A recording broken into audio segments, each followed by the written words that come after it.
हजुरलाई आज म घरमै सजिलैसँगले काँक्रोको पिरो अचार एकदमै नयाँ तरिकामा बनाउन सिकाउँदैछु। युट्युब च्यानल अमर पान्छी फुड वर्ल्डमा हजुरलाई धेरै धेरै स्वागत छ। हजुरले काँक्रोको अचार बनाएर खाँदाखेरि 3वटा चीज हाल्न नबिर्सिनुहोला। त्यो चीजहरू के हो भनेर थाहा पाउनको लागि भिडियोलाई अन्तिमसम्म हेरेर मलाई साथ दिनुहोला है।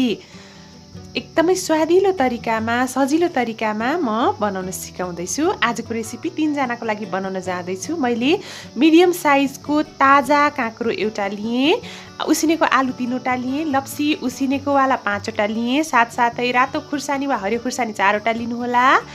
हामीलाई धनियाका केही पत्ताहरू चाहिन्छ र यो तिल चाहिन्छ 4 चम्चा जति, सेतो वा कालो जुन युज गर्नु भए पनि हुन्छ। रातो खुर्सानी मैले लिएँ 1 चम्चा, मेथी 1 चम्चा, बेसार 1 चम्चा र सुकेको खुर्सानी एउटा चाहिन्छ।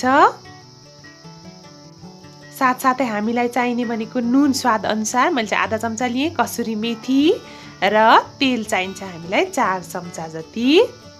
सुरुमा चाहिँ मैले एउटा प्यानलाई राम्रोसँगले तताएँ र एकदमै सानो लो फ्लेममा 2 मिनेटसम्म यो तिललाई भुट्न जाँदैछु। यो करिब 4 चम्चा जति तिल हो। कुनै पनि अचारमा तिल राख्यौँ भने एकदमै मिठो बन्छ। हल्का यो पड्किन थालिसकेपछि ग्यासलाई अफ गर्नुहोला। यसलाई चाहिँ तुरुन्तै पिस्नु हुँदैन, अलिक क्रन्ची भइसकेपछि मात्रै पिस्नुपर्छ। यसलाई क्रन्ची बनाउनुको लागि मैले 2 मिनेट जति यत्तिकै चिस्याएर यसरी राखेँ। त्यसपछि पिस्न थालेँ मैले। हजुरहरूले मिक्सरमा पनि पिस्न सक्नुहुन्छ। मैले चाहिँ यसरी खलमा पिसेँ। कुनै पनि अचारमा खलमा पिसेको मसलाहरू राख्दा एकदमै टेस्टी बन्छ। हामीले राख्न छुट्याउनै नहुने एउटा पहिलो चिज भनेको लप्सी हो। हुन त कागतीको अचार वा आमचुर पाउडर पनि राख्न सकिन्छ अमिलोको लागि, तर मैले चाहिँ लप्सी नै राखेँ। लप्सीले एकदम तिखर बनाउँछ हाम्रो अचार। र 2वटा आलु, काँक्रो र रातो खुर्सानीलाई काटेँ। एउटा आलु र यो लप्सीलाई चाहिँ मैले अब म्यास गर्न जाँदैछु। यो आलु र यो लप्सीलाई चाहिँ मैले 2वटा सिटी लगाएर प्रेसर कुकरमा उसिनेकी थिएँ। हजुरहरूले पनि 2वटा सिटी लगाएर उसिन्न सक्नुहुन्छ। एकदमै राम्रोसँगले हामीले यसलाई म्यास गर्नुपर्छ। कुनै पनि अचारमा यो म्यास गरेको मिक्सचर राख्यौँ भने चाहिँ हामीलाई अचार मिक्स गर्न पनि सजिलो हुन्छ र एकदमै टेस्टी पनि बन्छ। हजुरहरूलाई अमिलो अलि बेसी मनपर्छ भने 7 देखि 8वटासम्म पाकेको लप्सीलाई उसिनेर हाल्न सक्नुहुन्छ। लप्सीलाई म्यास गरेनौँ भने अचार त्यति स्वादिलो चाहिँ बन्दैन। अब चाहिँ म अचारलाई साध्न जाँदैछु। सुरुमा यसरी काटेको काँक्रोलाई राखेँ। काँक्रो काट्दाखेरि चाहिँ सानो सानो पिस गरेर काट्नुहोला र भित्रको पार्ट चाहिँ नराख्नुहोला। उसिनेको आलुको पिसहरूलाई राखेँ मैले। साथसाथै रातो खुर्सानीलाई राखेँ। यो चाहिँ फ्रेसवाला हो है। हरियो खुर्सानी वा रातो खुर्सानी चाहिँ फ्रेसवाला राख्नुहोला, सुकेकोवाला होइन।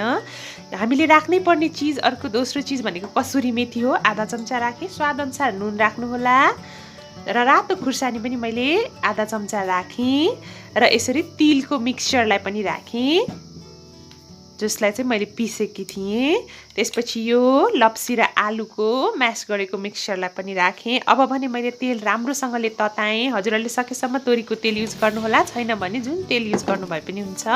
मेथीलाई यसरी हल्का डार्क ब्राउन भइसकेपछि रातो खुर्सानी राखेर यसरी बेसार हालेर झान्नुहोला। हामीले राख्नै पर्ने तेस्रो चिज भनेको रातो खुर्सानी हो। झान्दाखेरि रातो खुर्सानी राख्दाखेरि एकदमै राम्रो बास्ना आउँछ। हाम्रो अचार चाहिँ एकदमै खाउँ खाउँ लाग्दो मिठो अचार चाहिँ अब मैले एउटा सफा हातले मिक्स गर्दैछु। सकेसम्म चम्चाले मिक्स नगर्नुहोला। चम्चाले मिक्स गर्दा अलिक गाह्रो हुन्छ यो पुरै मिक्स हुन।